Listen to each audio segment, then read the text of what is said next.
If you can win someone the game, then you sure as hell can lose it for them too.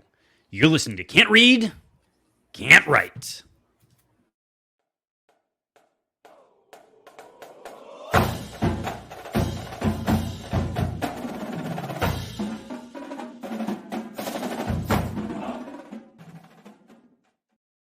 Welcome back, everyone, to another episode of Can't Read, Can't Write, the podcast that proves Spartans can talk. I'm Mike Jones, joined as always by East Lansing's newest dog owner, Kevin Greck, and the guy whose back pain confirms his agedness, Alex Plum. Rude. We've had better. Are you dying? What is this about? Yeah, do I have renal failure? I don't fucking know. I don't know. I had the most minor back pain when I was still in Cape Town. What was that? 4 months ago. No, I mean 2 weeks ago. And came back and immediately got back into soccer refereeing and running, and apparently didn't rest enough. And so my back decided to totally stop. Just stopped. Can I put in a request? Yeah. Whatever it was that caused this, can you encourage Aiden Childes to do the same thing so that he can rest from all of his running and focus on his iPad for a little bit? Yeah. And then after we get absolutely annihilated by Ohio State and Oregon, maybe we can have a chance over the course of the rest of the season. Honestly, not a bad suggestion. I know we'll get into it, but maybe you let Truste take the next two. We're not going to win anyway, so fuck it.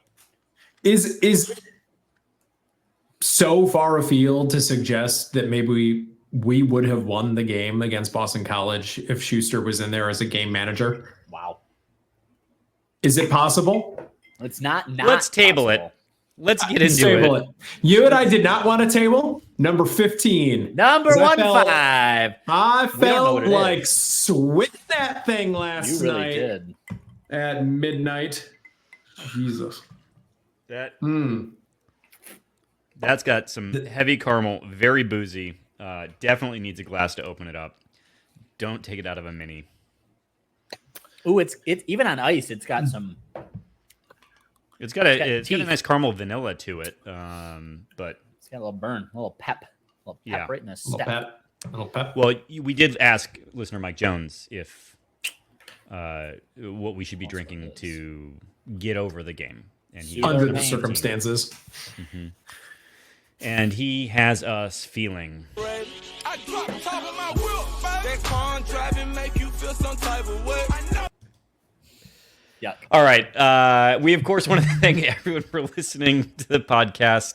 If we could ask a small favor, I'm going to ask two small favors. One, share the pod with Spartans in your life. Rate, review, and subscribe wherever you get podcasts. And, of course, check us on YouTube at Spartan_pod. Comment, like. If you happen to listen via podcast form, great.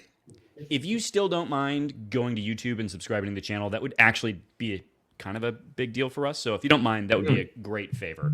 You can also check us out on Twitter and Instagram at Spartan_pod as well. All right, gentlemen, we have kind of a lot to talk about, but a relatively speaking tight show. So for listeners, we're going to start behind the green wall where football always leads. We're, of course, going to chat about Michigan State's heartbreaking loss to Boston College 23-19. We're going to chat briefly about women's soccer, who, spoilers, crushing it in historic ways. Then we're going to head off Grand River, where MSU continues to step on a rake, rakes in millions of dollars, and then we're going to chat about the latest evolution of monetizing college sports before we take your Twitter questions. Somewhere in there, you're going to find out a thing or two about Buckeyes. The Buckeyes. I just want to name, I don't know, avid listeners of this podcast can count on one, maybe two hands, the number of times that Michael himself has run through the outline. So I just want to acknowledge and celebrate that on this historic day, an historic moment in the life of this podcast. I was feeling... That custom brightly make you feel some type of way. Kevin's just like the sheer... Your face makes it so worth it, though. You're just like, really? Well, I don't know about you guys, but I was served the WNBA Finals promo like 4,000 times last night without exaggeration. I didn't get it once. that features like a little bit of a like dance at the end, and I was like, I could do that. I was practicing it. I was like going through the whole like it's got a little bounce. You're looking down to the side. That yeah. So we're doing better, and I'm improving myself. It's the only way that I improved myself last night. Very good. Very good. Again, we're going to get the copyright tag on this epised. All right. Let's head behind the green wall. Yes, Michigan State loses to Boston College on the road, 23-19 in what I think it's fair to say was a kind of a maybe heartbreaking is a bit too extreme, but felt like a very winnable game. And so taking the L was rough. And you can see it in the conversations with the players after the game with Coach Smith, who gets fidgety when he's angry. I'll say that. He was like tapping the pen pretty aggressively on at the podium. But there's a lot, I think, to talk about in this game. Let's start, though, with setting the table of what the game was. So first, MSU is without 4 of its top 5 wide receivers. Alante Brown, Antonio Gates Jr., Nick Marsh, and who am I forgetting? Someone bail me out here. Doesn't matter. Number 15. All that matters is that. Yeah. It's going to really bug me, though, that anyway, not I'm great. not even listening right now. Not a great start. Then it's raining the entire time. Also not great conditions for playing football. And yet, at the end of the game, was in a position to potentially try and win it, and then didn't. We'll get to that play, but let's. Should we start with some goods? Let's start with positives. Does that sound? Here's a positive. Good? Okay, I got a positive. Okay. I think one way that we could win games for the rest of the year is just to only attempt field goals. Like no matter where you're at on the field, no matter what the situation, first down, Jonathan Kim, 90-yard field goal attempt. I think that actually might set us up in a better position to score points than the traditional offense that we've been putting on the field.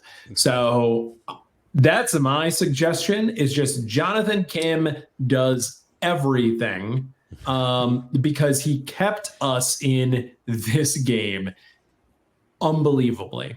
What about you? What are your positives, Michael Jones? Well, I think we also have to acknowledge the defense, right? I mean, 23 points in modern college football is still a very respectable score to hold someone to, particularly against a team that the other piece of context in all of this is that the previous week was ranked number 24 nationally, went to Mizzou, who I believe is top 10 Mizzou, and lost again I believe in the final possession. So, it's sort of frustrating. I think if you're an AP voter, I don't know why the hell being number 24 and playing a top 10 team and you go on the road and lose in the final possession, you're no longer in the top 25.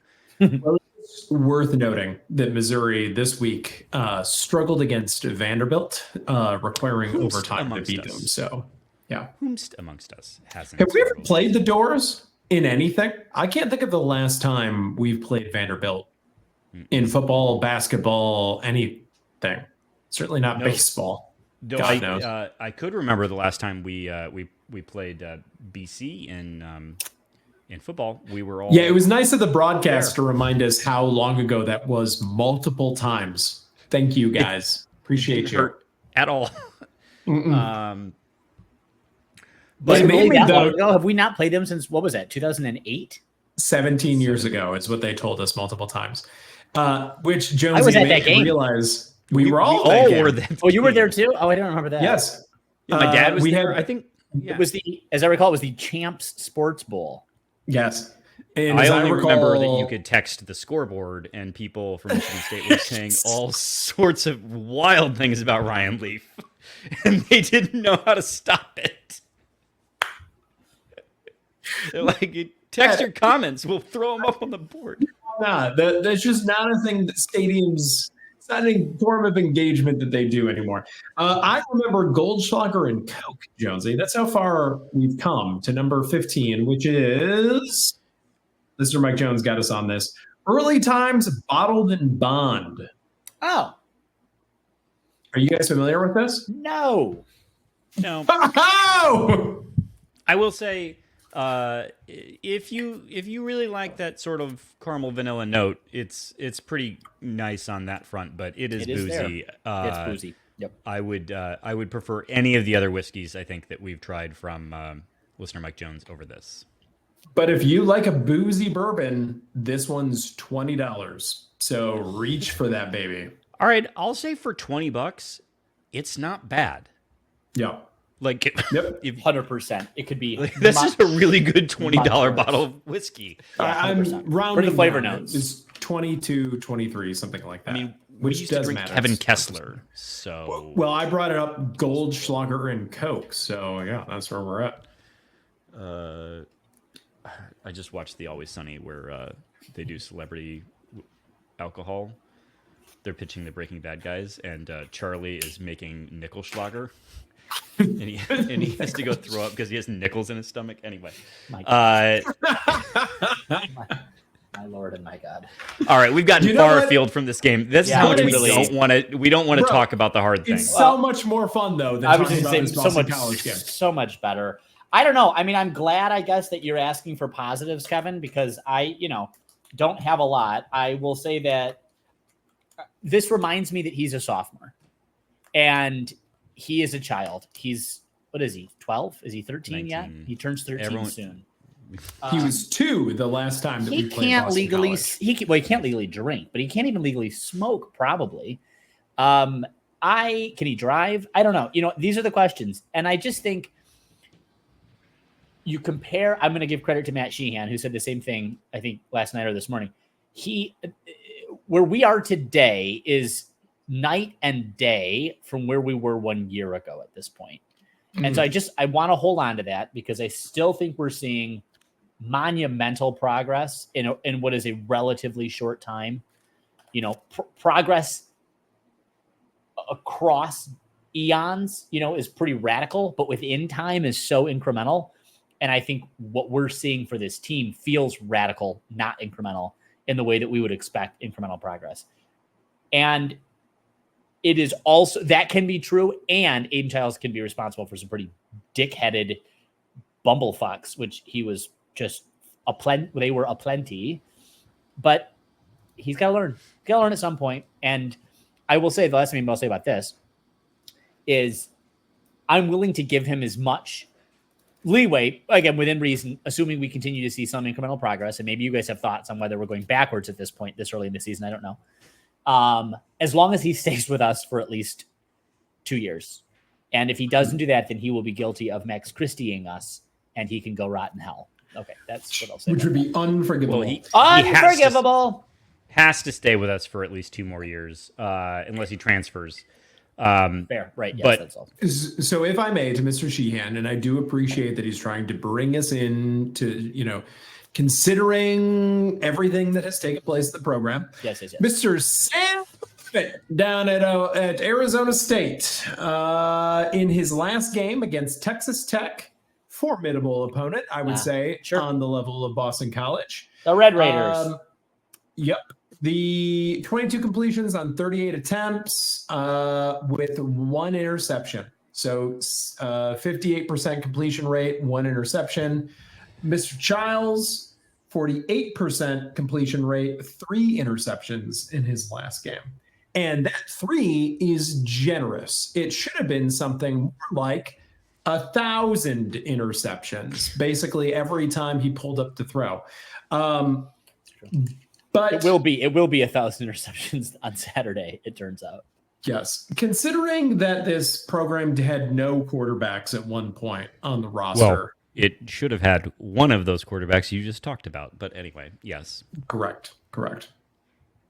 I do want to just put in a word that 4th down stand for the defense at the goal line was awesome. A true test and demonstration of mettle. Yes. And that needs to be acknowledged. Yes. That actually is what kept us in the game. Well Jonathan said. Kim and the defense kept us in the game. Yeah. Aiden Childes threw us right back out of it.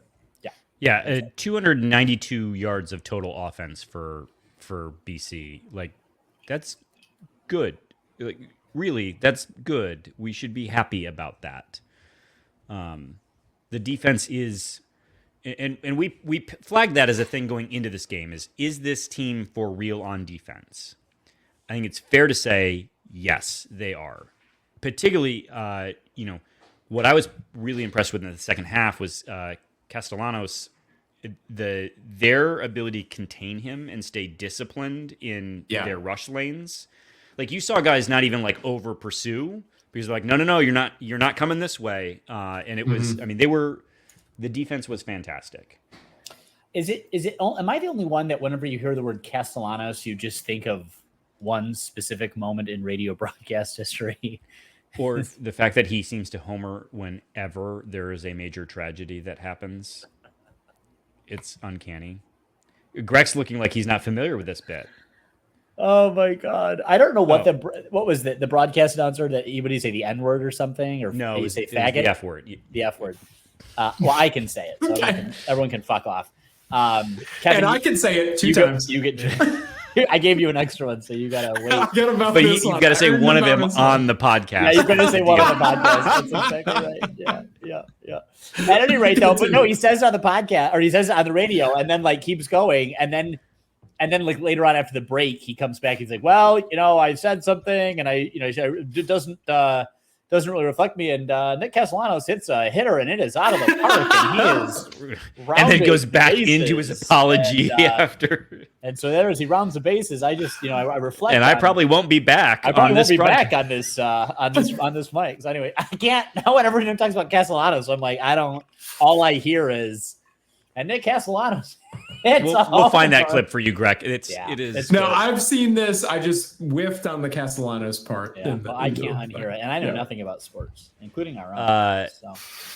All right, so we've been sort of chomping to really get at it, but Greg, I think Plum.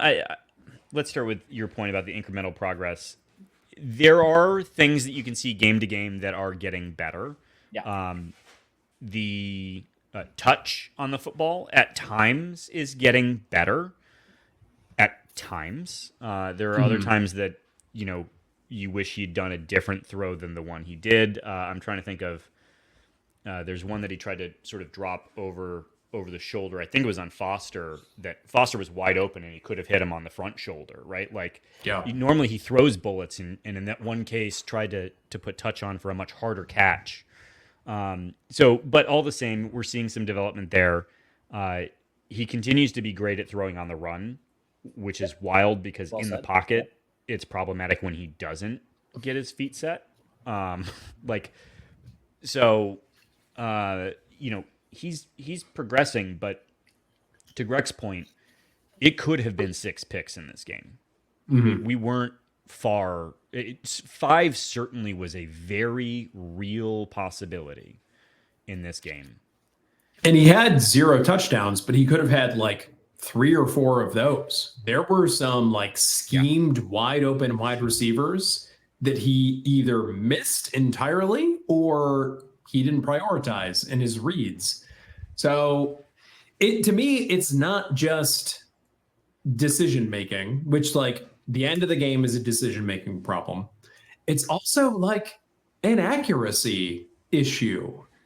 And to have them both is very concerning. Like, which one do you focus on as a coaching staff? Because you need those. And we just don't have them right now. And we don't have them in a way that's very damaging to the team. I mean, how do you win? Plum, how do you win on the road against any team with that many turnovers?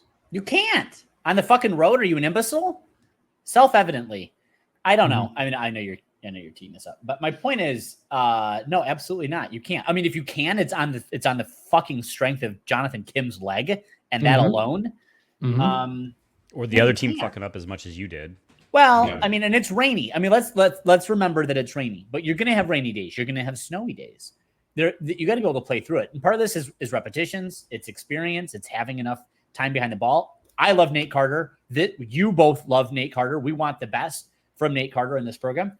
K-Ron loves us, is my understanding. He loves us too. But K-Ron Lynch-Adams needs more touches on this ball if he's going to continue to get the kind of confidence that we need. It would be easy. And in fact, I do feel like the fumble is obvious because we know, and we've talked about this on this podcast, every situation is contextually dependent. That was a contextually very important moment not to fumble the bag.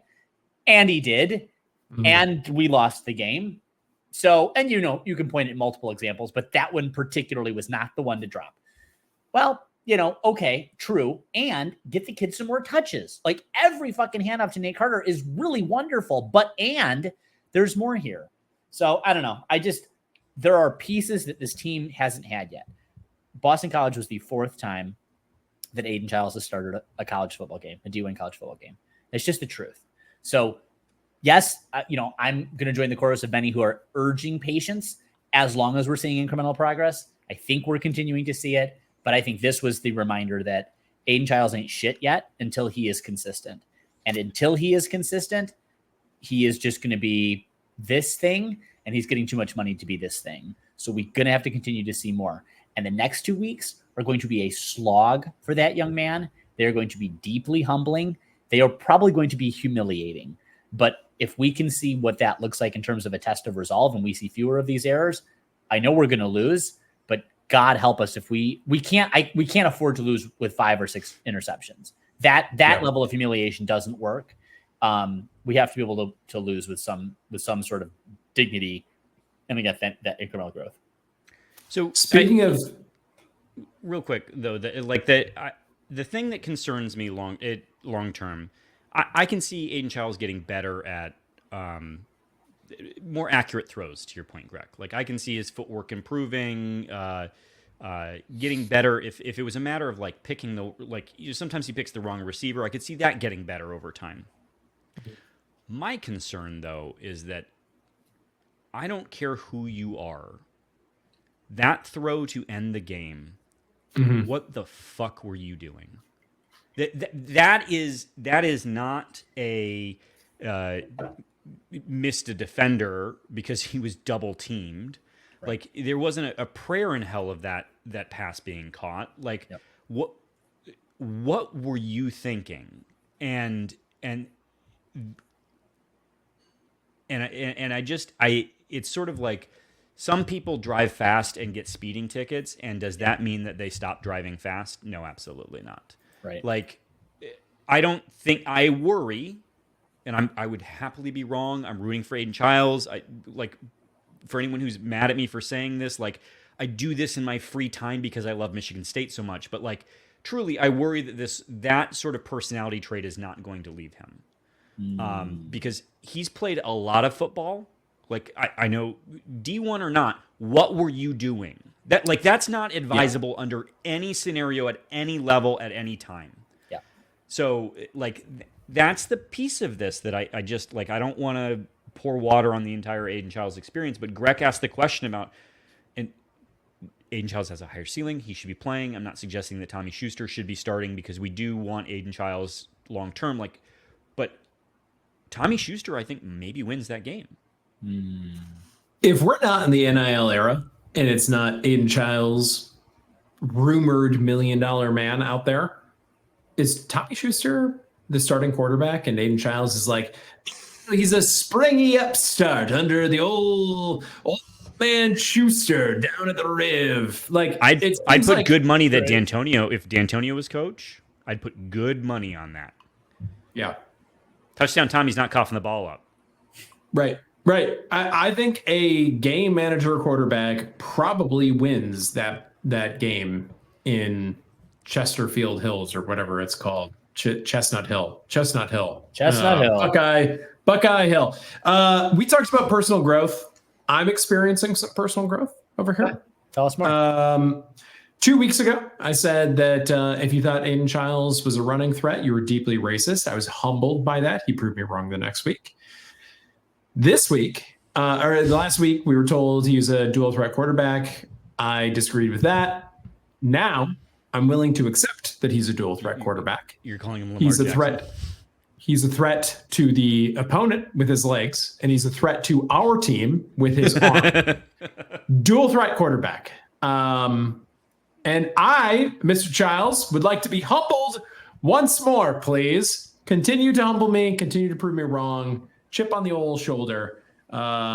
This was rough, though. Penalties got better? Yeah. Penalties got way better. Like, way better. Mm-hmm. Can you imagine if we did what we did the last 3 games and Childes had that game? Mm-hmm. This would have been ugly. Real ugly. Well, I don't know.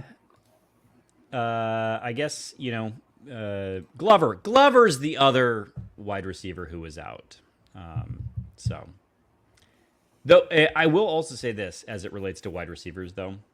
Brian Lindgren, I think, is a good offensive coordinator because there was not a shortage of open targets available despite missing 4 of your top 5 wide receivers.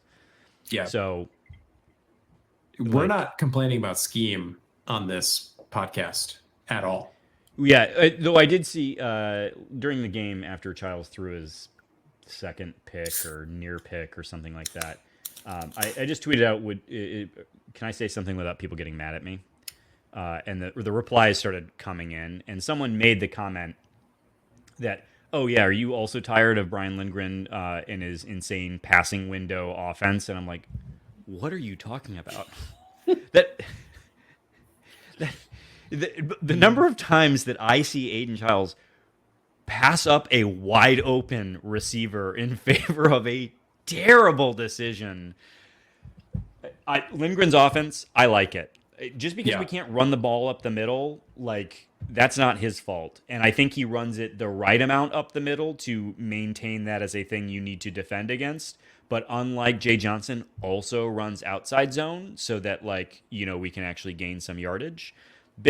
So far, big fan of Brian Lindgren and this offense. So, Aiden Childes, step up, man. There's points to be scored under this offense.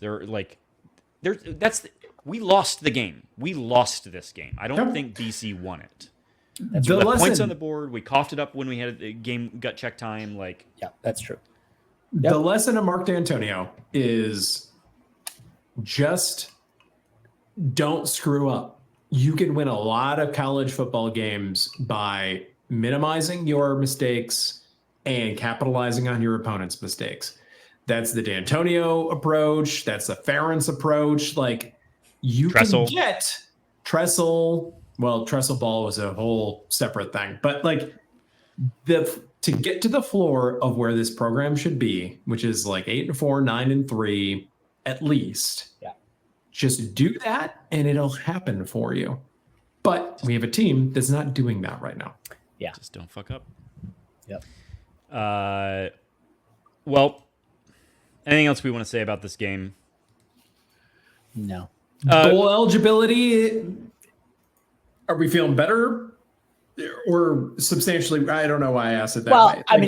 Better. How the fuck? Yeah, better. Yeah. My God. How much worse? It's not that much worse. I think the money line on this was not positive in our favor. We were not, so I think we're still going to hit 6. We will hit 6 wins this season. I'm not concerned about that. We will hit 6. And this is because this was a winnable game. We fucked the dog on this. This wasn't like Boston College took it to us. So assuming, again, incremental progress, which is what Jonathan Smith has been saying, and I want to believe that will happen. Yes, Oregon, Ohio State, get them the fuck out of the way. Onward. So, yeah, I think I don't. Did Sheehan say this, Plum? I heard someone else say this. That the good news is outside of Ohio State and Oregon, you have a schedule filled with Boston colleges. Yes, that's eminently winnable all game. That's left on the schedule. Games that you will win if you do not fuck the dog. So don't fuck the dog. And Kevin, that should mean something to you now as a new dog owner. Well, no, humane society it doesn't, because I signed a contract this week that I'd be a great dog owner, and that Was included. there a line specifically about bestiality? It's called the Plum Rule, and I There was it alarmed is. that it was included. Well, But that's apparently, neither here listeners- nor there. Cap City Humane Society, listeners of the pod, put them on the list, you know? My Lord and my God. All right.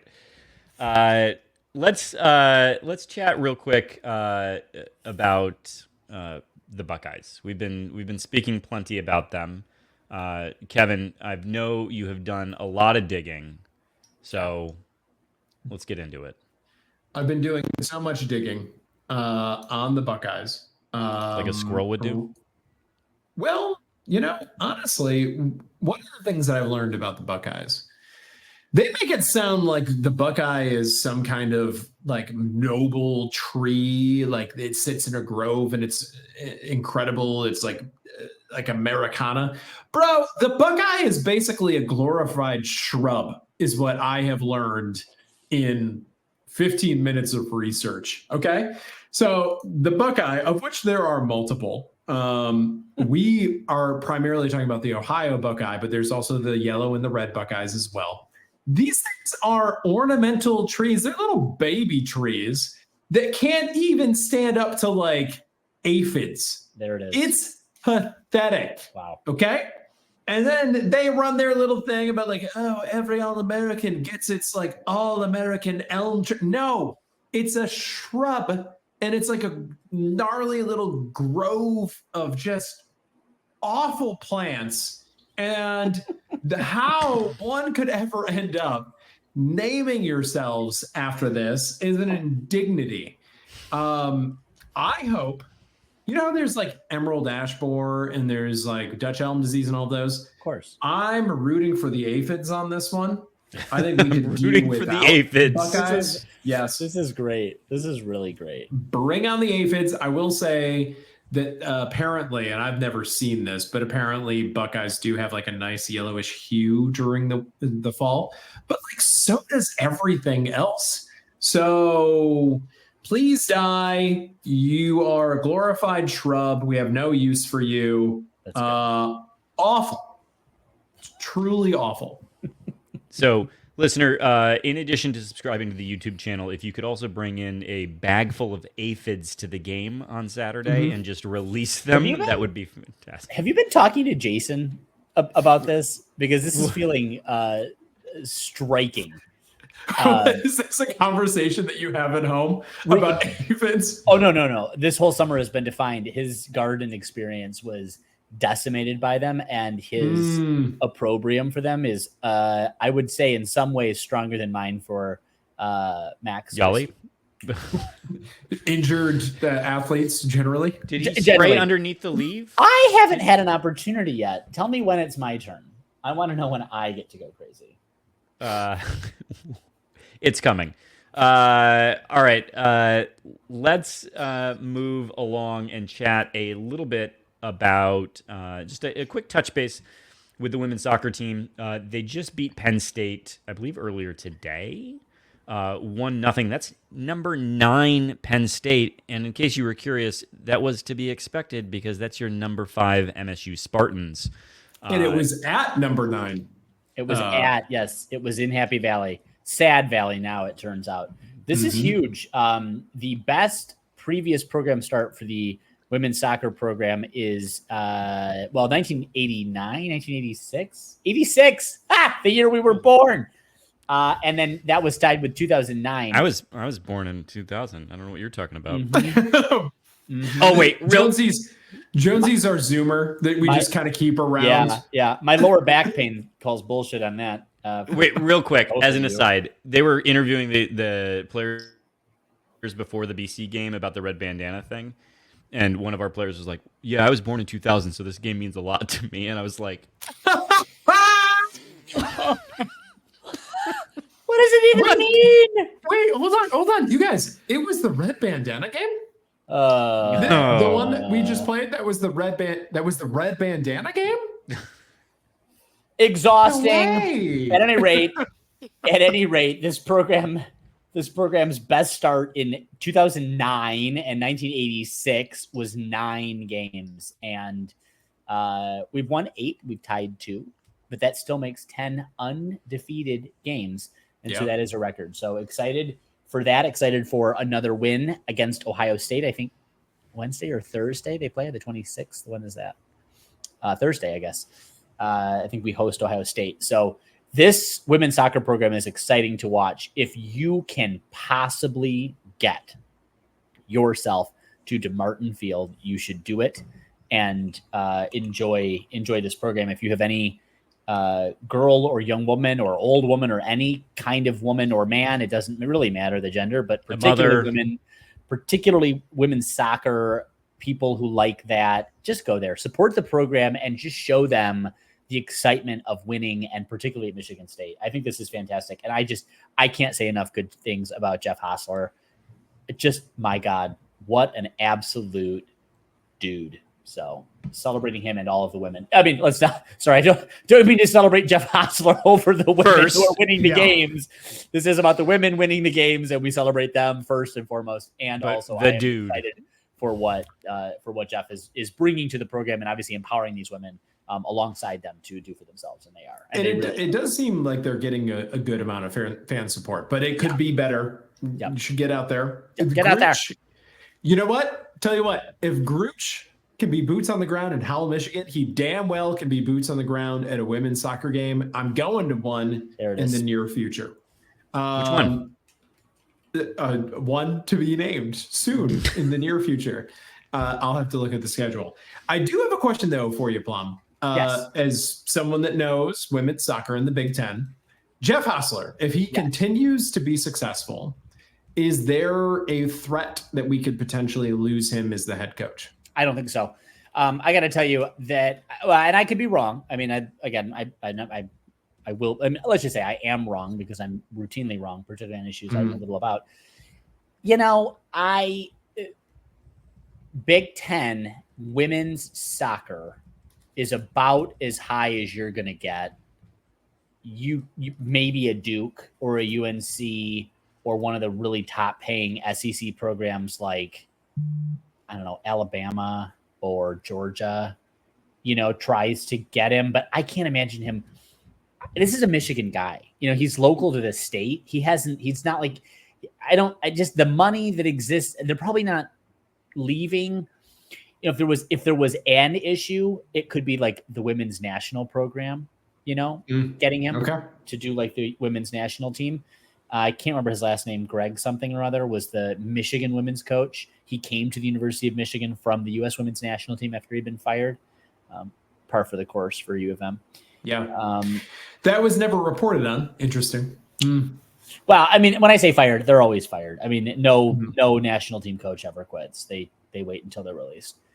So anyway, it's possible, but he's a young guy. He's got a lot of upside. Tom Saxon was with his program for 643 years. And so if we can get even a fraction of that with Jeff Hostler, he'll be Methuselah. Also of note, he was hired due to board intervention. Melanie Foster got herself involved, is my understanding. So sometimes the meddling works. And Melanie, this is the reason why they say a broken clock is right twice a day, because if a person's face could be a broken clock, Are you talking about trustee emeritus Melanie Foster right now? Emerita, but I'm not going to answer that in either the affirmative or the negative. Yeah.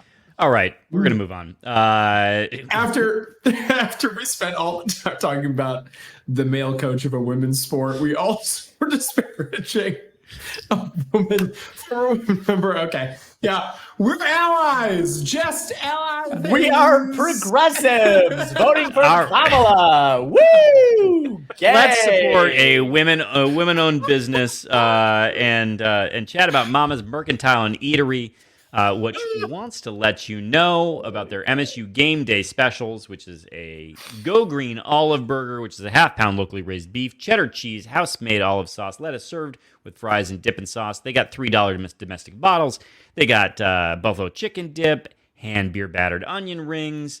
Games are on MSU game is on with volume. If you go to Mama's Mercantile and Eatery, that's just off of I-94 on exit 153 Clear Lake Road. You can get those same specials on Lions game day, except it's a Honolulu burger with some pineapple and barbecue sauce. That sounds great. Plum, you just had some Mama's Mercantile yourself, and you were saying it was delish. It was so good. Mama herself came out with the most delectable spread of breakfast and lunch foods. I reached out to her and said, listen, we've been plugging you on the pod. I'm told it's good, palatable even. And would you be willing to cater our leadership retreat? And she said no. And I said, would you please? And she said, who is this? How did you get my number? And so I made up a lie. And then she said yes. And so I appreciated the willingness to say yes. No. She was great. Excellent. And, she worked with the food allergies that the team had. 8, folks. She brought out I can't even begin to describe the spread. Bagel sandwiches, home fries, French toast sticks. I was like, oh my God, this is elementary school lunch. When was the last time you got to have French toast? Well, you have a kid, Mike, but Kevin, my God, when you don't even eat foods with sugar in them. So, but I enjoyed it really personally. It was great. And then lunch was just incredible. These personalized pizzas and the most amazing salad. The ranch has dill in it. They make their own ranch. Who makes their own ranch? Anyway, the food, You're speaking Kevin's language right now. Yeah. And so if you like food, you really should go. If you don't like food, you should just go. But either way, you have no reason not to stop. Get off at Clear Lake Road, right there in the heart of the Grass Lake, and you will love it. Yeah. On your way up to a game. Yeah. For the leadership council and as the trustee of the finances of the Corner Clinic, you did mention Can't Read, Can't Write to get 10% off that catered lunch, correct? I need to text somebody really fast. The board better not find out about this. And that's a great reminder, Kevin Greck. Mention Can't Read, Can't Write at Mama's Mercantile and Eatery, and you can get 10% off. You'll see it on the banner here, but you can check them out on Instagram at mamas.merc. No. All right, gentlemen, let's head off Grand River, and Plum, get ready to get grumpy. So, little news came out this week. We've talked about how the university is having to pay for Trustee Vasser's legal bills, and how cuckolding that is of sorts, because she has created this situation by her own doing, and yet MSU is required to cough up the money to pay for her defense. Except they're not. Her invoices remain unpaid. And MSU is now being taken to collections over this. Even though, what's the word for it, Jonesy, where you're responsible for... There's an actual word for this. It's in the article. I don't have it up. Promissor? No. An indemnifier? I think indemnification is the word, yes. Yeah. No one has disputed that there is a responsibility by the university to take care of these bills, but we're just not sending the cash, which the university is sending checks for everything else in the world. But this is the one that they're like, no one will report on this. This is another opportunity to humiliate ourselves in the press. I can't. Just why? You can't make sense of it. Don't try too hard. Get your shit together, MSU. And it's alarming that they're not paying it, because this is my segue. I appreciate they're in different coffers, but they did just receive a $10 million donation from a different set of Ishbias, which feels like it's just really a gift from Matt Ishbia, if we're being honest with ourselves. Also but true. Sibling Ishbia and his wife, who I'm sure have their money in their own right, donated $10 million to MSU basketball and baseball. My understanding is they're also billionaires. Jason has his own thing going on, but also he made his money when United Steel went public. Yeah. And they are trying to build a massive house on Lake Michigan in Winnetka in the way that other Ishbia is trying to build a massive house in Birmingham. Why? Why are we doing these things? Why are we doing these things? Why are we doing it? Yes. But thank you for the donation. Yeah. Big deal for MSU baseball. I mean, candidly, that's a good chunk of change for that. And I think, interestingly, it was reported that a chunk of it was for MSU basketball NIL as well. So some of it is for discretionary spending for Izzo, which he already has from the other Ishbia.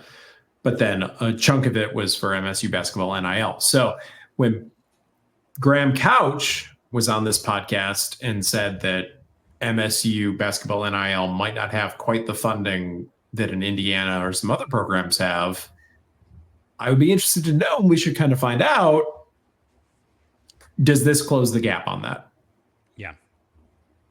Or is this included in his statement? So we should speculate and figure it out. But speaking of name, image, and likeness, I think this is the most interesting story from this past week. It came out that University of Tennessee next year is increasing ticket prices for football by 14%. 10% of that increase is for a talent fee that will go directly towards compensating the players on the football team. I have many thoughts about this, but I'm curious if you all do first. I'll go. It's fine. The Big Ten has just signed a multi-billion-dollar TV rights deal because they have been able to sell each one of us as a little meat bag, and we watch. How many times did you see the WNBA commercial? Approximately 4 trillion times. And if it wasn't the ACC, little like, we're the ACC, we still exist. We got guys from California now. Did you know that California teams are in the Atlantic Coastal Conference? Cool. I saw that a lot. Yeah. So if and I appreciate, yes, that's the ACC Network, but the Big Ten has their own version of these shitty commercials, or Fox. You get hammered with ad after ad after ad. It's play, then ad, then play, then ad, then play, then ad, because they've commoditized us as human beings. The idea that you, and I appreciate that Tennessee's an SEC school, but they also have a fairly large TV rights deal that will probably surpass ours as soon as theirs is up for negotiation, and they will pass them. It's fine. Yeah. You have that much money. Mm-hmm. And the whole reason that you're going to have to pay players is because you have that much money. That you would pass that along to the people who are already spending money on parking and concessions and tickets and the donations to the Spartan Fund. I appreciate it's not MSU, but I'm sure Tennessee has their same shit. Fuck off. You are really running the risk of alienating the entirety of your fan base from these sorts of experiences. You have to stop. I don't know how to say this, but maybe you need to lay off some people in your athletic department. There it is. I mean, you need to find a way to cut costs or figure it out, because you can't keep coming to us, the consumer, time and time and time again. When you again just sold us for $1 billion. Anyway. And the experience in the stadium, I got to tell you. Great. 4 hours in the sun on Rocky Top, because the one thing I will say about the ACC Network is when the game ended and I checked my watch and it was 11:15, I was like, God, 3 hour football game? How did that end up happening? These things are like 4.5 hour, 5 hours long now in the Big Ten and the SEC. And to just be sitting there in the stadium, watching the dude with the red hat, now in Spartan Stadium, they have the digital sign that tells you how long until play comes back. And then the thought that they're going to put an additional surcharge on your ticket to pay Aiden Childes to throw 7 interceptions instead of just 6. I don't know about this either. It does seem like what we're seeing here is just a complete hollowing out of the sport that will collapse at some point when the students stop caring, or we are like, the NFL is actually more skilled than college. Maybe we should just watch better football. Yeah, it'd be a hard pivot for the podcast. Yeah. Can we become a Lions podcast, Plum? Can you be our man on the ground at Ford Field? We beat the Cardinals today. Go Yep. team. Forward down the field. Oh, they did? They did. I mean, that's good. Yep. Look, and I'm not actually advocating it. I would never want someone to lose their job, but like there is what has this largesse actually purchased? And because it feels a bit unseen at times. Like all of this money, what is it going to? Well, at least now it's going to the people that actually play the game. Before it went to it's not super currently big, stupid buildings. And then also coaching salaries. That was wrong. Everything that we're seeing now is a result of how stupid and dumb that was, and how apparently dumb that was. At least now, this one, and this is the first surcharge of all time. This is the first ticket increase of all time. I guess we maybe should appreciate that now it's going directly to the talent on the field. But still, it's just squeezing out all the value of this game and the culture around it that we appreciate and that we do this for. That is when is it going to break and implode? It seems like soon. It seems like the bubble is being pushed a bit too far in all of this. There's too many commercials. It's too expensive, and the geography is too stupid. It is going to collapse on itself. And these institutions just keep pumping that bubble up. Pump it up. Yep. But how long can it possibly last? It's immoral. It is immoral. Anyway, I don't know. It felt audacious, I guess, for Tennessee to do what they did. Yeah. Because there's not a shortage of money coming in Rocky Top. But all right, let's do the Twitter Rocky questions. Top. I'm on top. Oh, yeah. You, of course, can participate by following us on Twitter and Instagram at Spartan_pod, or you can email us at can'tread1855@gmail.com. We've got a few people who get in there on the email address. So again, can'tread1855@gmail.com. Greg is looking at what aphids are. No, Plum and I are communicating right now in the outline. To you. He thinks that we forgot to preview the Buckeyes. Oh, and you're I'm telling him you did it. You did it with the aphids. That's good. That's very Oh boy! nice. All right. First up, Mike Jones, listener Mike Jones, 3-0 with 10+ penalties, 0-1 with less than 9. Do we need more false starts or cheap shots on opposing QBs? People are talking, Mike. People are talking. Plum, as the official in house, more penalties. Yeah. More penalties. More yellow flaggies. I just think, what an unsatisfying way to call a foul. I mean, just unsatisfying. You do love Throw something at it. Would a beanbag be better? you get to run right up to someone and in their present face them and with the thing. present them with something. Like right there. And Yeah. you know that the audience is watching. You know that all the everybody teams is are watching you because you just laid on the fucking whistle. I mean, this is the biggest showboat ever. Ted Valentine has no fucking clue. This is the showboating. And to be able to do it as you're sprinting into someone's body, displaying a colored piece of plastic, it's just really beautiful. It's a wonderful thing. And I've been given accolades, by the way, for my presentation style. So I've seen pictures of it. You do have like amazing posture. Like I'm talking like Third Reich level posture. Let's leave Mark Robinson out of this, please. Please. Thank you. Next up from Mike Jones, Drew Stanton, 5-7 record, and Kirk Cousins, 6-7 record. Both struggled as sophomores. They didn't turn the ball over as much as Childes has, but neither had the arm talent Childes does. In 3 years, Kevin Greck, where will Childes rank among those three? Shut up, Mike Jones. Okay, we're angry now.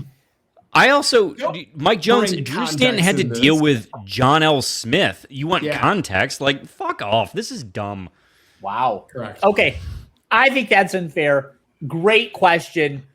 Childes Drew Stanton's will a be- god. Stop. Yeah. You shouldn't have said Stanton. That was your fatal. This is the dumbest question. This is like Oh, Lord. Mama Believe. I'm looking forward to reading your questions later. That's how I feel about this question. He may drive to my home and take what's left of my little mini liquor bottles. How Oh, no. dare you? Rude. Next up, Ryan Schultz for Michael Jones a few weeks ago. There's a lot of like they're bringing their receipts. The And they listeners are bringing should. their receipts And they should. They should. They should and they must. It's the only way we can be held accountable for the absurdities. I'm flattered by it. So a few weeks ago, Michael, Ryan Schultz says, a couple of us took a dig at Colcrick, saying he took too many carries from Ringer in the 06 Notre Dame game. Does it surprise you to learn that Jehu had 111 yards on 8 carries and our lone rushing touchdown to Ringer's 76 yards on 14 carries? That's not entirely surprising. Greg probably has better context on this, but I bet you that Javon Ringer, one of those 14 carries was for 75 yards, 1 yard shy of the touchdown, and then J.U. Colcrick came in and stole it from him. Yes. So I stand by that take. We That were was all the at MO. that game. We were all at that game. Do not care for him for reasons that I cannot fully articulate. He's a great player, lovely Spartan, but he stole from Javon Ringer. He stole. And I do believe he got the helmet shuffle in the last game. Very good. All right, a piece of context from Ryan here. Also, Ringer also had 5 carries in the fourth quarter to Colcrick's 2, and J.U. wasn't on the field for State's final 3 possessions, all Stanton turnovers. Was While this Ringer- the monsoon game that we're talking about right now? it was the 06, yeah. While Ringer obviously became the greater player, I thought it was an interesting example of how bias leads to revisionist history. Wow. Those Wow. weren't Stanton turnovers. What Those were an John L. Smith indictment. turnovers. Okay, there it is. My God, what is up with the idiocy from our questioners this week? Next up, Spartan Sports 93. I'm not co-signing that, Ryan. I'm not co-signing Ryan, that- Mike Jones, anyone else who's listening to this podcast, you say shit about Drew Stanton, we got problems. Next Why up, have we never brought back the helmets from that game that had the little like cauliflower Spartans? Yes. Is it because that game sucked so bad? Yes. That is a really good question. That is the best question you've ever asked. that might be fair. Okay. Play your music. I think they should come Play back. your music we do. for him. He deserves to feel some kind of way. Or Yeah, whatever and it's I've been called. practicing. I'm from. I drop top of my whip, that car driving make You you deserve feel this. some type of way. There it is. That custom brightly make you feel some type of way. I drop top. All right. The two of you dancing is upsetting to me. It is physically upsetting. If you're not watching on YouTube, don't, because it's upsetting. Did you notice that you get turned into a GIF? Or GIF? Yes, I got gift by Mike Jones, and it's great. It is good. fantastic. Yeah, Yeah. it's good. Thank you, Mike. Next up, Spartan Sports 93. I think the coaching staff is doing an incredible job overall. Where do you guys think they can improve outside of the penalty problems? They're not throwing enough toasters at Aiden Childes for all his fucking turnovers. The great thing that Tom Izzo did was resorted to physical violence when his players didn't perform. And the sooner we begin doing that, within reason, we'll talk about injuries later, I hope. I don't know when the fuck I'm going to be able to go off on those, God damn it. But in the interim, let me just say that anything you can short of actually causing an injury that would require a player to sit out a game is expected. It's the only way that young people learn, I'm told. Yeah. So, yeah. It's that reinforcement that I've been watching a lot of like puppy blogs, videos, those types of things, and they all say toasters. Chuck a toaster. Wrenches. At the dog. Dodge a wrench. You can dodge a car. A toaster. Yeah. Next, Spartan 1870 is Chuck Brantley, the most improved player on this defense, with Chris Bogle a close second. He was in on a lot of plays. I will say that. Brantley's definitely, I think, most improved. I don't know that Bogle's a close second. Bogle was pretty hurt last year, and the position he's playing now is more suited for what he can be as a player. So, like, the last staff was not doing him favors. So yes. I suspect Chris Bogle was always capable of being, maybe he has a glow up in his last year, but I think the staff did him dirty. Chuck Brantley, though, for sure, I would agree. I don't know. I'm going to take it now. Is there a question on here about injuries? Are we waiting for this, or am I just going to go now? Because I'm ready to go now. I got a question here for you. Chomping at the bit. I'm ready. You said we talked about injuries before, but go ahead. What do you want to say about injuries? I'm going to go now. I feel like I didn't get teed up the way I deserved, and so Plum, we should stop recording. We should stop recording. We should erase the whole fucking thing, and we should start again. Redo the whole thing. Redo the whole thing. Brandon Baldwin had to swing over from tackle to right guard because our two starting right guards were gone. We're missing 4 of our 5 top wide receivers. And Avion Gross, who I didn't even realize is on the team, Alex Plum, little brother of Angelo Gross, is playing meaningful snaps at safety. And he's 11 years old. The indignity of this smart kid. But it's deeply unprofessional. I have questions. 1, 2, 3, 4, 5, 6, 7, 8, 9 starters out. This most of them for the season. Not tenable. Nick Marsh, knee. I'm not going to go through the whole thing. But Jerome Glover, Chance Ruck. I mean, the whole defensive fucking starters. There's not. 2 defensive lines, 1 quarterback, 2 defensive backs. 3 wide receivers. How are we going to be competitive? We're worried about 4. We're worried about Montorie Foster not being able to fucking catch a ball because Alante Brown, Nick Marsh, and Jerome Glover are out and Antonio gets fucking Jr. each other. And Antonio gets Jr.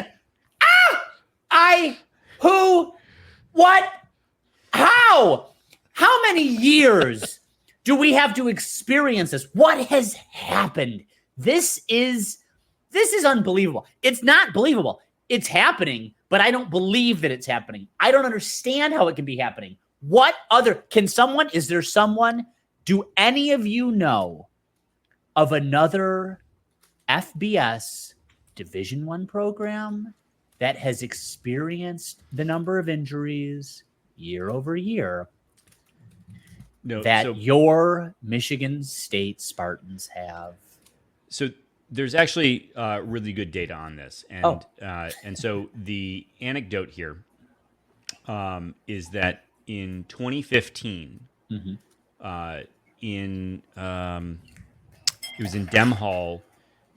Mark D'Antonio performed a blood ritual sacrifice God damn to get to the college football playoff. I was really waiting for something, but that's it. Damn you! I really was like, oh, he actually found something. And it has to like be when no. What did who was the old women's basketball coach? Susie Palumbo? Merchant. Susie, Yeah, before Susie Merchant. Merchant brought up like interesting research on menstrual cycles and torn ACLs. What? Yeah, it's Is this real? Yeah, it's a whole thing. All right, Apparently, well, there's data surrounding like because they kept losing people, and so she blamed it on their periods. But Listen, I don't think it happened to other teams in the Nick Marsh same way. It was Nick Marsh needs wild. to get off the fucking rag then, because I cannot continue to countenance the absolute inequity that this program is experiencing. If they need to replace the water system, if it's what is it, a leaded water? We're not getting enough calcium. Do they need supplements? Are they not taking multivitamins? Get a fucking sponsorship from Costco and eat the gummies, 2 a day. Is it osteoporosis? Are we recruiting from areas of the country known for depleting of essential No fluoride nutrients in the from water. bones? Yeah. Do we have bird bones What's on offense? happening? Hollowness of bone. Made of glass. Are they made of glass? Are these young people made of glass? So I don't know what it is. And it's hard for me not to begin to blame them, because part of me begins to wonder, is it self-fulfilling? Is the worry that in fact they will be injured, does it predispose me to this sort of pussyfootedness that leads to the kind of injuries we're experiencing, which are disparate, and there is zero regression to the mean, which we should expect. At this point in time, given the injuries we've experienced, we shouldn't have another injury for at least the next 27 years. And I am not accepting it. And so until this changes, I don't know what you do about it. Fire everybody. Start taking their scholarships. Make them play through it. I don't care that that's unreasonable. Yes, it's unhinged. It's probably immoral. It's certainly illegal and unethical. But I don't care. There has to be something. There has to be something to make this stop, because it's not chance. It's the probability, the distribution of probability would require us at this point to be injury-free for too many years. What's happening now is at least mental. And for that reason and that reason alone, Plum says no. So this is not my question. This is from the message boards. It's been speculated that there is some a la last year potential turnover on this team of guys that are like, I'd like to keep myself alive for the transfer portal as I ski-daddle on somewhere else. Do you buy that? If that's true, they need to be bulldozed. They have to be laid down, and you roll over them with one of those asphalt, and that's it. You like just in do Austin that. Powers. Yeah, where you want to be injured. You want to be injured. Makes sense to Let's me, though. confirm their injury. Let's confirm it. If you're injured now, what's happened to your knee couldn't possibly be worsened by getting flattened by an asphalt roller. So let's just do it. Come on, guys, lay down. Going to make sure you get out, because we can't withhold their scholarships. We probably can't withhold their NIL. So what the fuck are we paying you for? They did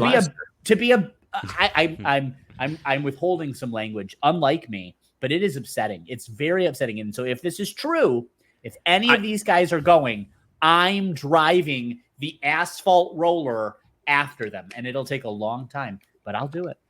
I want to comment on this because, Greg, I think in the same way that if you call Aiden Childes a dual threat quarterback, you're deeply racist. I think if you think that there are dudes who are faking injury, it's because you have a problem with young black men making money, and that's the issue here. Because this team was 3-0, like had promise. Lots of guys were getting they were playing a lot of people with depth. 100%. If there's anyone on the message board who's actually subscribing to that theory, you're a racist. Like, Very good. Straight up. Very good. There is no indication that anyone is unsatisfied or is sitting some shit out. Like, All right. You heard it here first. Anyway, I'm glad I could get that off my chest, and I expect to continue to have these, whatever you call them, epistolaries, at least fortnightly. So next up, host Kevin Gruch. Plum, what is this T-shirt? I don't. Which one was I wearing? Oh, just No, this current Is there a picture? t-shirt The one I'm just wearing? says- Does he know what I'm wearing? Yay! It says gay okay. Did I wear this last week too? Am I recycling shirts? No, it's a great shirt. Oh, it's your shirt. While you're yelling in the camera, I just see the word game.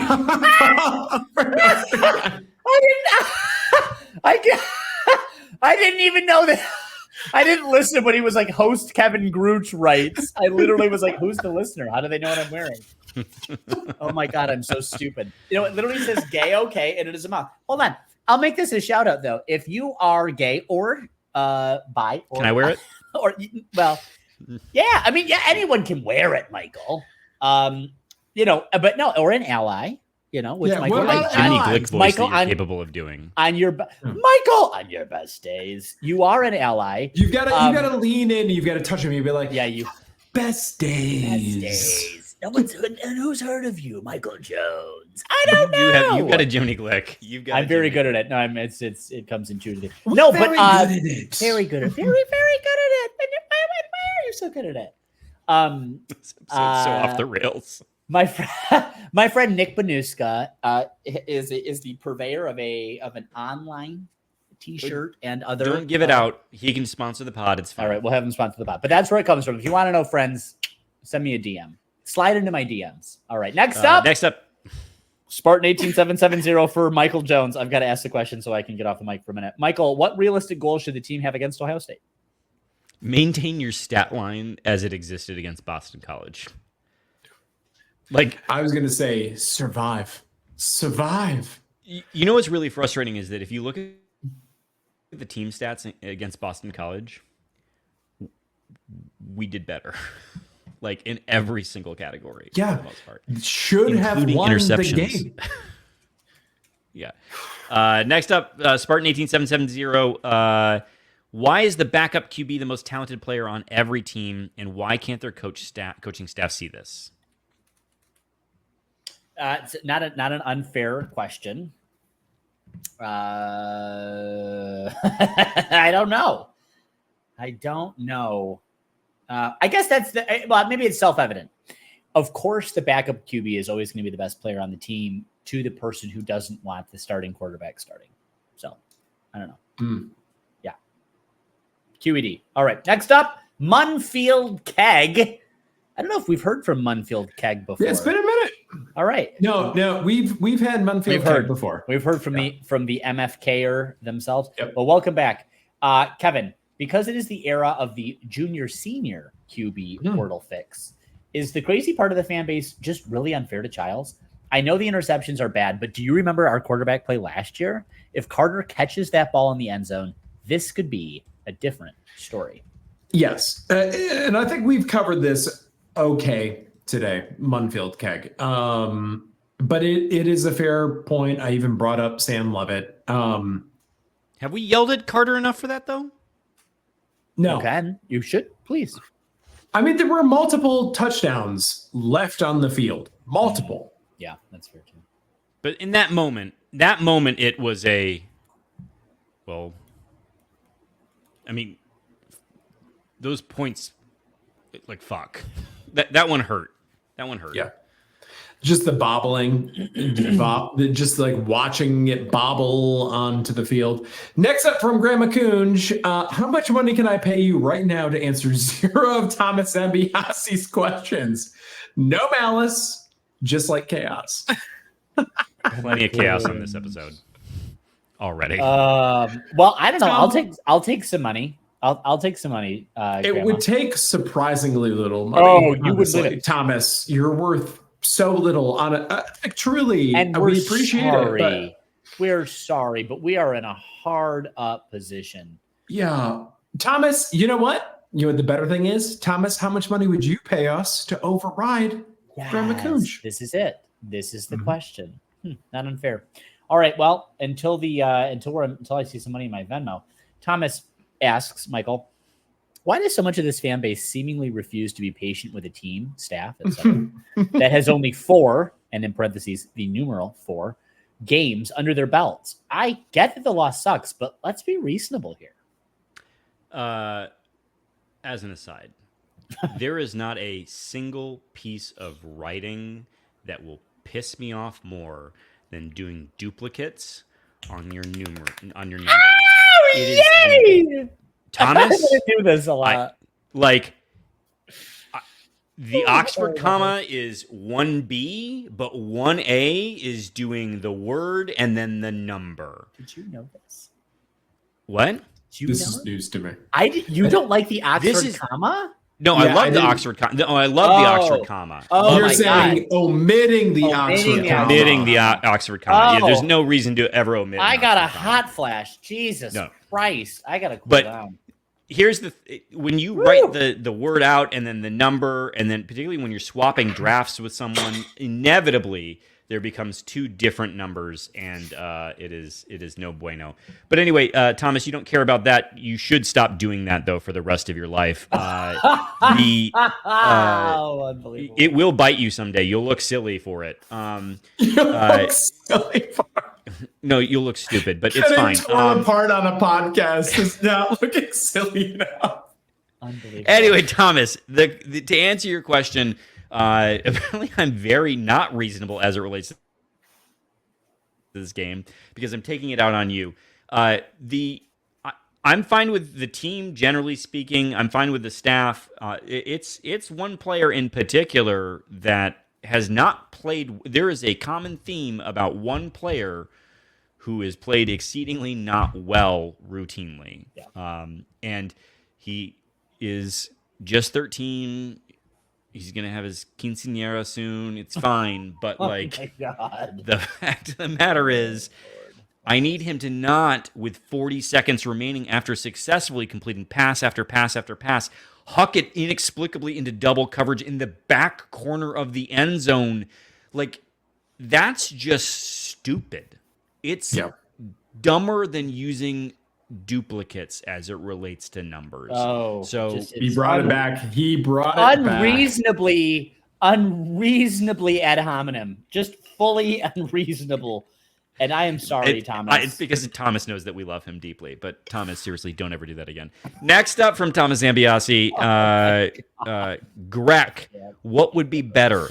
Thunderstruck Stadium intro without the weird jump cut, or just really committing to the new Kickstart My Heart / Bronze Sparty animation, which goes hard in his opinion. The problem with the Bronze Sparty animation, which you guys have not seen, is that it doesn't get played into enough. It's camp, it's kitsch, but it's played in this is a regular ramp 'em up type of thing. So you've got to choose a side with the new Sparty animation. And if you're going to do it, I think it could be done particularly well, but you got to just go to the nth degree. You got to bring in more hair metal or something like that. You got to ramp up the kitsch. It's a weird in between that we're in right now. But so I get that people like Thunderstruck because it's oh yeah, that Antonio years. I think it's time to move on from Thunderstruck. Thunderstruck is very 8th grade baseball walk-up music, and it's time that we turned the page.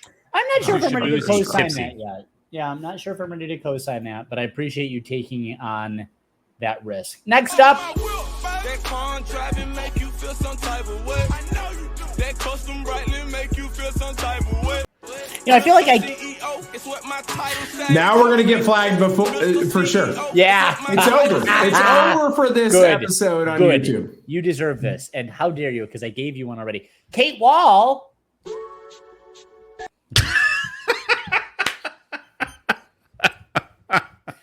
Kate Wall says, damn you, Michael.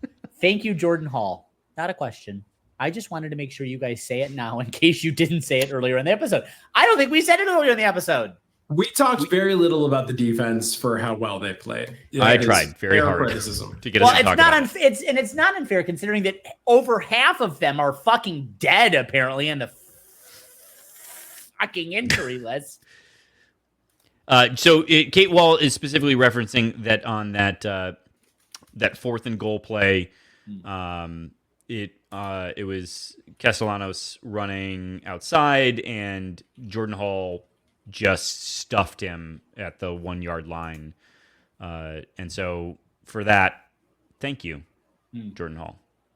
It was a great play. Linebacking core this year has been impressive. You know whose name we haven't called at all this year as someone who we're angry at? Cal Halliday. Wow, I'm glad you said that because we were really low on Cal last year. I mean, it's almost as if Joe Rossi maybe is a better defensive coordinator than Scotty Hazelton. And I was a Scotty defender until the near end. So, yeah, well, you are one of our dumber podcast co-hosts. So it's true. People Greg, are saying, pick your all brick starting 5 guys who cannot shoot. All right. Well, captain of that team is Lou Rawls, Tum Naren. Oh, he was terrible. Oh, he was really bad. I think that is the ultimate of like just cannot shoot the ball. Wasn't the 2012-2013 recruiting classes pretty terrible? I mean, Brandon Dawson. Maybe 11-12. Brandon Dawson was going to be on my list as well. Absolutely. Matt Trannon. I don't remember. Why do you keep bringing up Matt Trannon? This is personal. It's a personal program. Do you watch basketball like post? Do you exist in a little bubble? He couldn't shoot. He was like a 40% free throw shooter. 2006. Malik Hall has to be on the list. Absolutely egregious. Yeah. He. What do you mean? Actually, I will tell you what this is. This is a. They didn't probably even have the Office of Residence Life anymore at MSU. This is celebrating the sesquicentennial, as you'll remember, from 2005 when we were students there. I don't even know how I have this still, but it's a little duster. Just dust my keyboard with it. Just dusting. I've had it for all these years. Almost 20. Almost 20 years. And just dusting all that time. Dusting the years away. Dusting the years away of our lives. Closer to death. Closer to death. Who's your center, Greg? Yeah. Marquise Gray.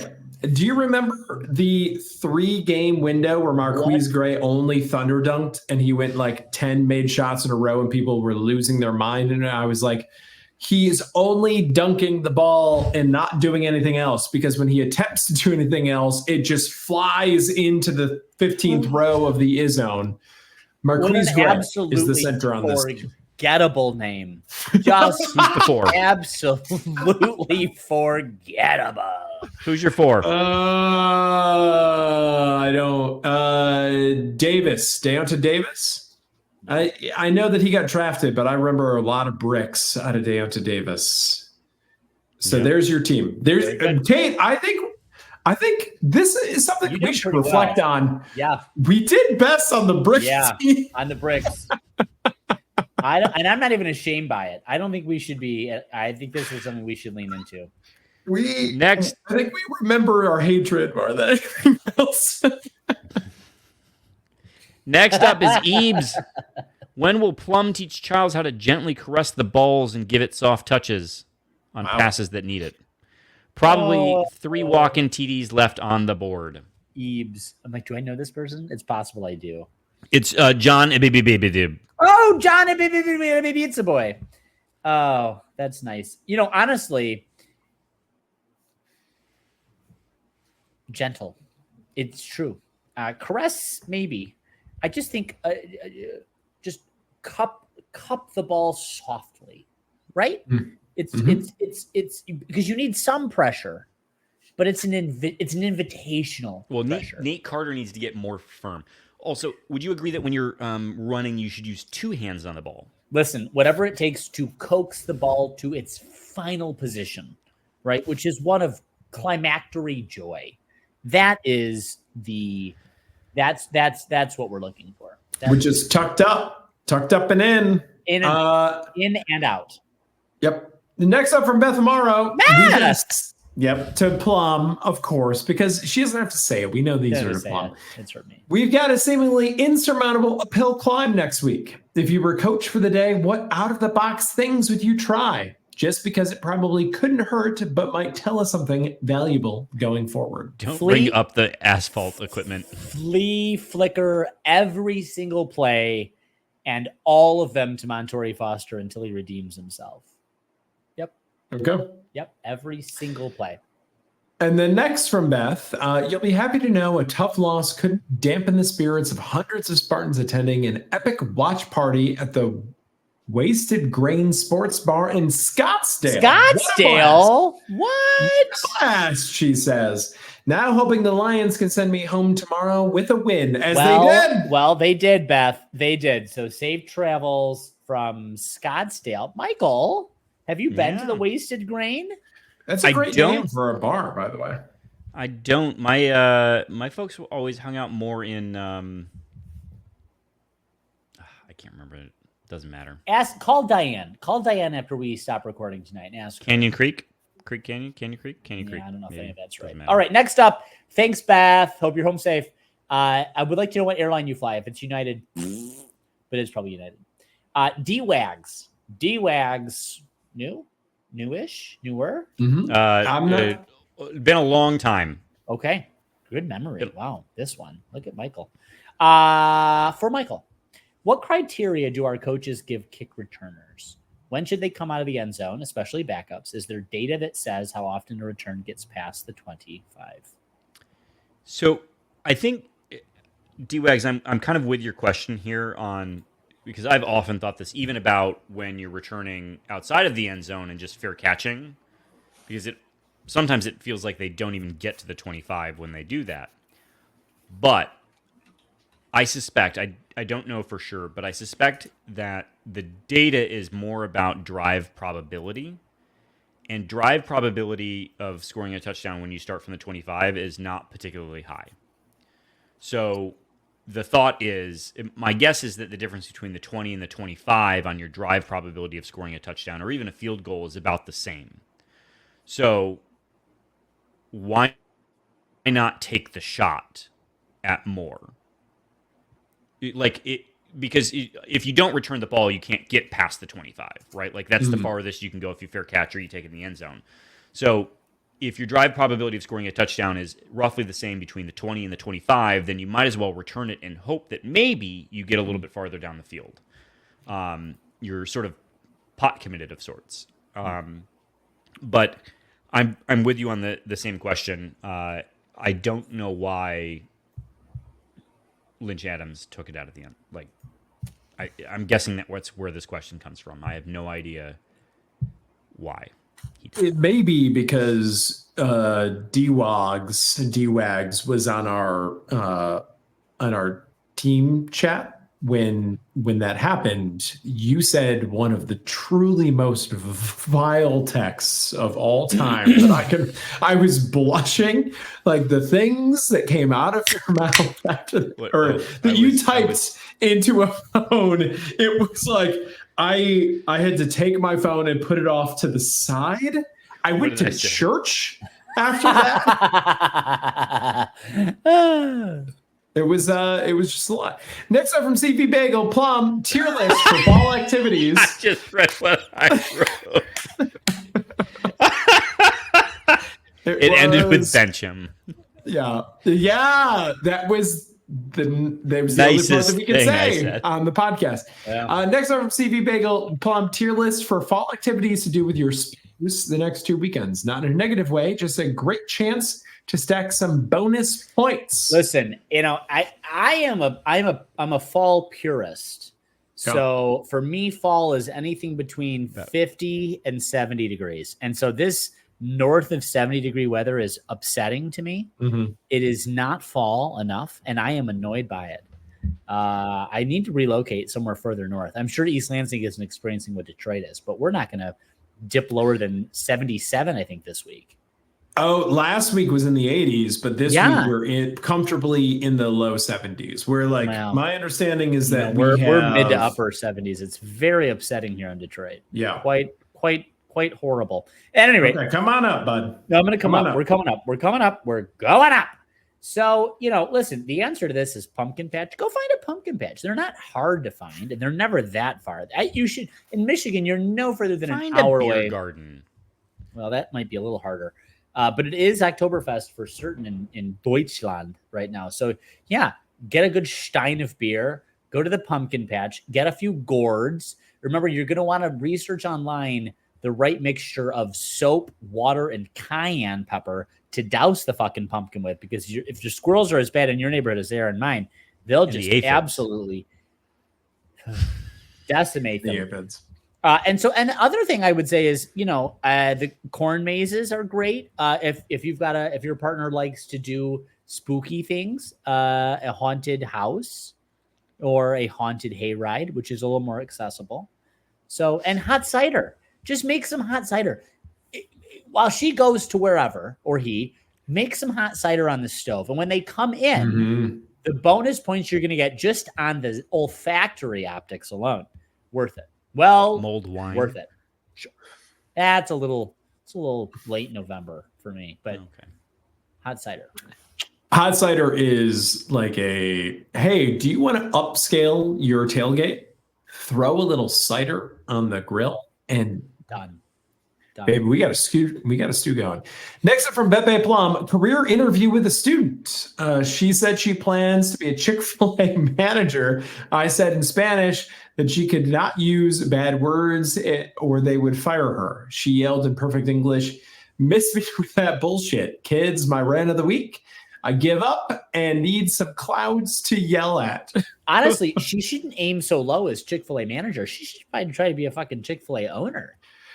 Especially for Chick-fil-A, because they try actually to do have invest. franchisees Yes, they do. that only have one or two restaurants because they don't want to be threatened by big franchisees. They can keep control if everyone's got one or two. And they may hate the gays, but listen, I bet they would love this young woman and her Spanish speaking. So good for them and good for her.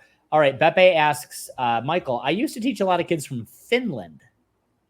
Finns are great unless they're from horse sink. Oh, Jesus. Muppet fans will be proud to know that aside from Finnish, Swedish is also an official language.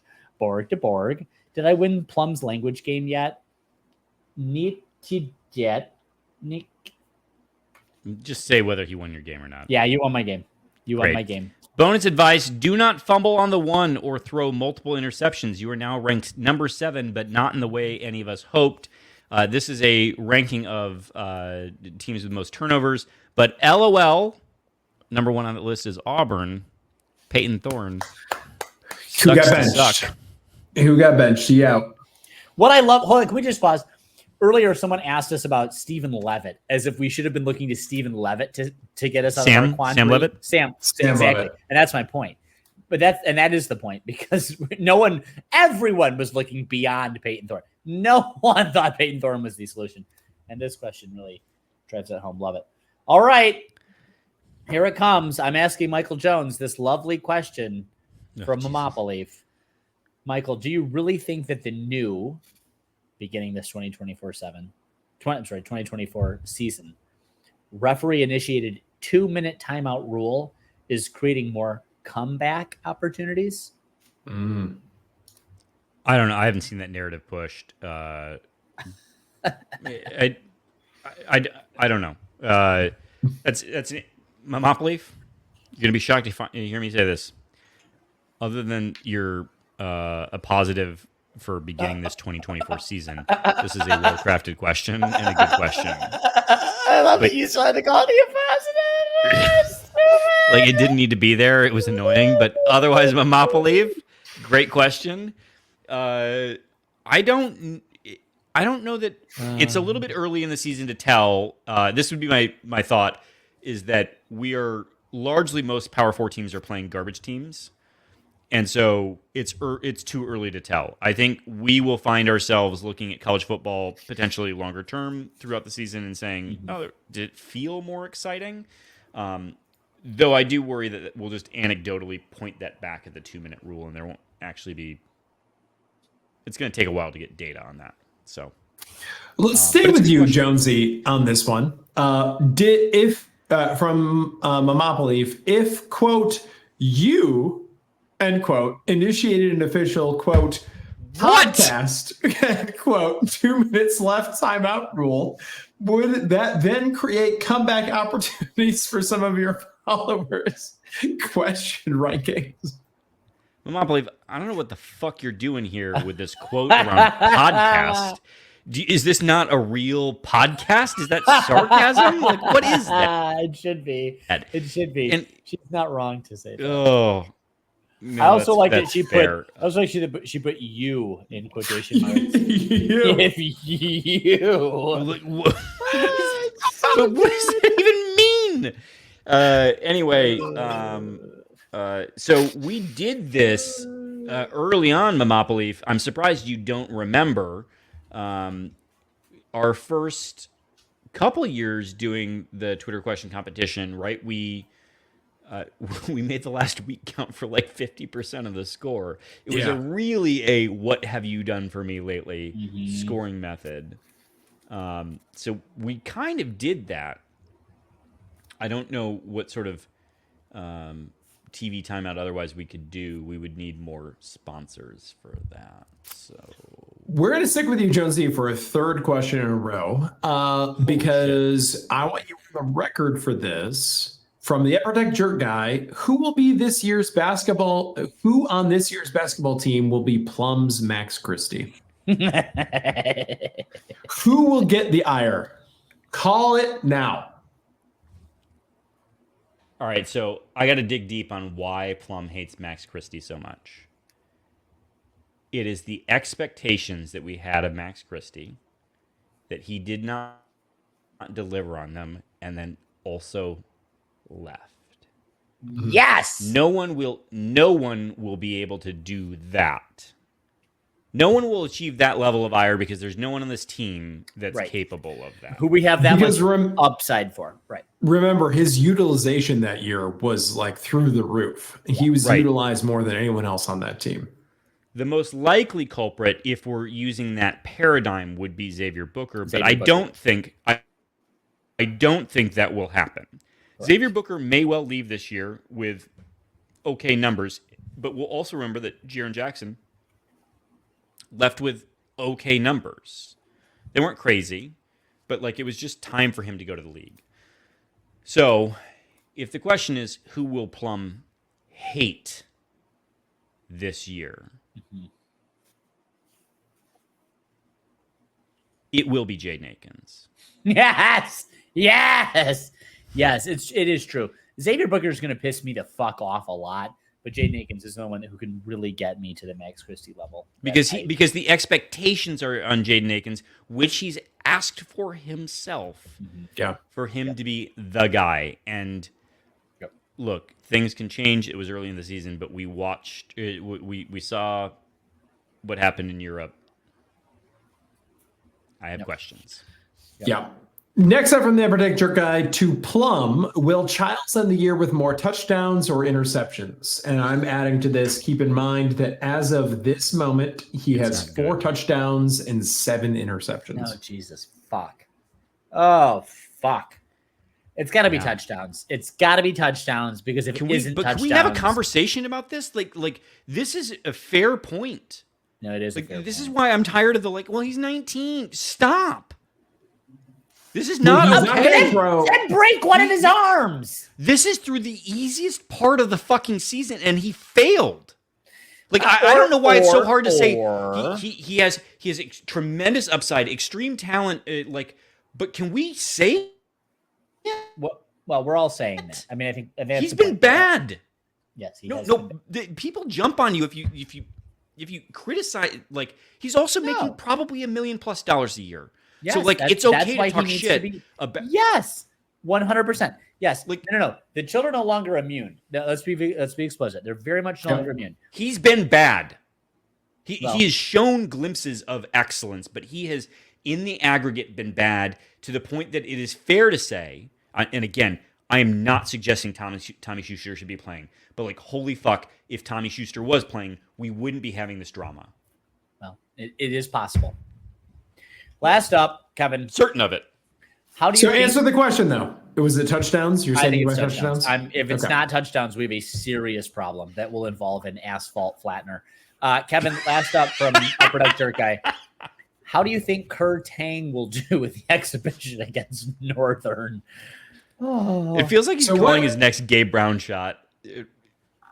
so good. So what is going to happen is they're all going to go up to Marquette. They're going to be hanging out, and the good old Superior Dome is going to be rocking back and forth, and then Kerr Tang is going to go up and dunk the ball, and it's going to implode in on itself, and that'll be the end of the Superior Dome in Marquette, Michigan.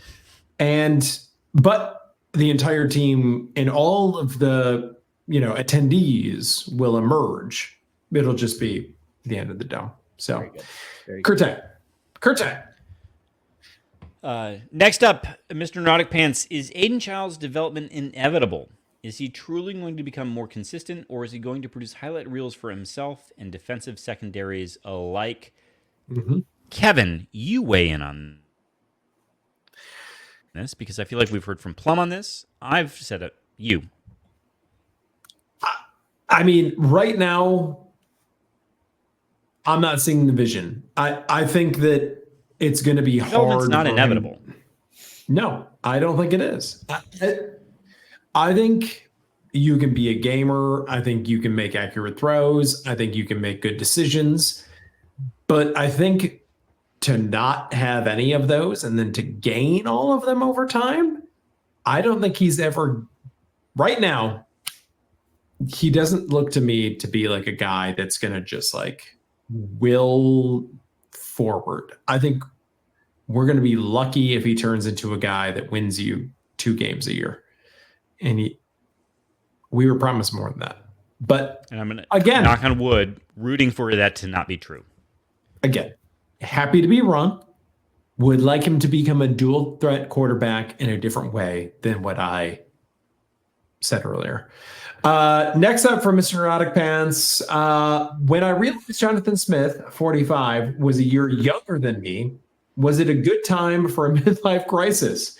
Do I need to start a TikTok account, launch pranks on people, and describe myself as a, quote, influencer or, quote, Visco girl, and try to secure an appearance on Joe Rogan? I thought Mr. Neurotic Pants had been on Joe Rogan. Yeah, I think he has actually a couple times. I guess I'm surprised that is Jonathan Smith only 45? He looks older than 45.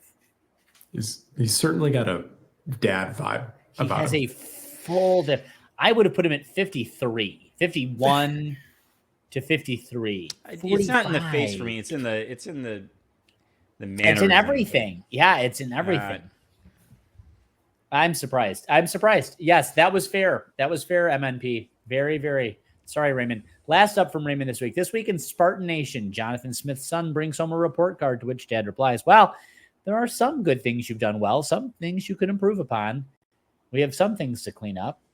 Matt Sheehan attempts to record a podcast in the week ahead of the Ohio State game and ends up just asking, what's the point, really? See you next month. Graham Couch writes, I might be the only one saying this, but it's going to be a difficult October. These are all accurate. These are all supremely accurate. I have to say, though, that I'm bothered, Raymond, that you've opened up Spartan Nation to the media members and that we're not in the canon yet. So I look forward to you fixing that next week. In due course, when we've earned it, really. All right. Our last questioner for the day is Nate C. Kevin, is USC the new Nebraska?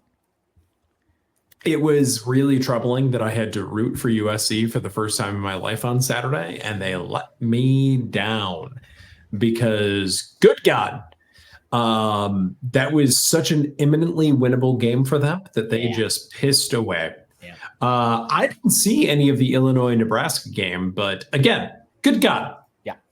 Yep. Just when you think Nebraska maybe has turned the corner on this, Burt goes in there and sits on that concept. Which I think is reference to the next question, which is old Nebraska mad there's a new Nebraska? There can be only one.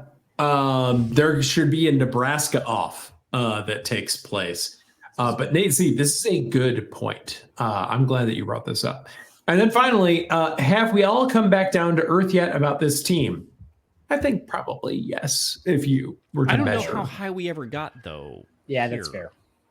Everyone seemed pretty high there for a second. Thought it might hurt a bit when reality hit. I think we were all like, that Maryland game was stolen in certain ways. It was more of a Maryland, floundered it more than anything situation. And, in this game, we screwed up more than Boston the nicest College thing I've did. said all podcast, though. We were that close to winning that game. Mm-hmm. I don't think my criticisms would have changed at all. Because we've already intimated that, because I said it before in the Maryland game, that if we swapped quarterbacks, we wouldn't have been close. Mm-hmm. Like we would have rolled. So none of my criticisms of Aiden Childes would have changed, but we could have and should have won this game.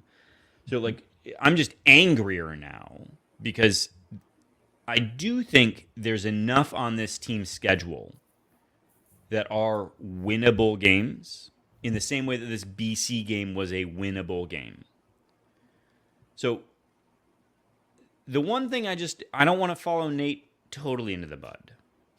This team is capable. The defense is good enough. The special teams are good enough. More to the point, Aiden, why you don't need to chuck the fucking ball is because your special teams can complement you. They can punch you out of bad situations and then kick a field goal from fucking a mile away. But, this team is capable of winning a lot of games. You talk about minimizing mistakes, but there's some real talent on this team. So, I don't know. I'm not giving up on a game yet. That's all I'm saying. I'm not giving up on a game yet. Except for next week's game. Give up on that. And then also from Nate C, go vote. Go vote. Early voting has opened in most states. Can you still get a mail-in ballot in Michigan? Can you still register to vote? You can still register to vote. Yeah, up until the day, I think you can register. Mm-hmm. Can you register on the day? You can, yeah. And in Michigan, you can get a absentee ballot for every election for the rest of the time now. So, well, then promise from the pod, if you're interested in voting, please reach out. Can't read, can't write, 1855@gmail.com. We'll make sure that you get the right resources. But do co-sign on Nate's go vote. It's really important. Please, please, please go vote. Gentlemen, until next time, go green. Go ahead. Oh no, I wasn't ready. Which one should I do? Show the t-shirt. Plum, show the t-shirt. That car driving make you feel some type of way. I know you do. That custom brightly make you feel some type of way.